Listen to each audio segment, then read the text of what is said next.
Hi, my name is Isabel and now I'm going to show you how to burn free music. If you'd like to download free music from the internet and burn on a CD, please watch this video. Let's open a web browser at first. And now, let's visit a website where you would like to get the free music downloaded from. A website can be, for example, music.download.com. Here you can get both music for free and music against paying. On the left hand side you can see that you can select music by style and categories.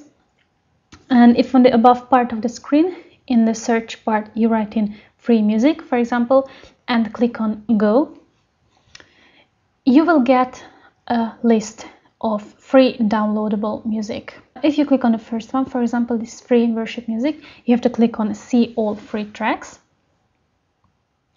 And now we will get the playlist.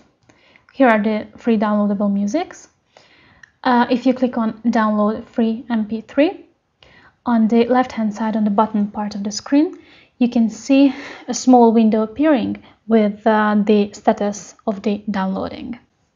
You can insert the CD on your computer and open Nero program. You select audio and make audio CD. Now click on Add on the right hand side. And here you can select the files and the folders which you would like to burn on the CD. Now we select the music that we have just downloaded from the internet. Now you click on Next. And here you can see the settings. You can change, for example, the title of the CD. And you can also change the writing speed. If you're ready with the settings, you click on Burn and the files and musics are going to be burnt on your CD.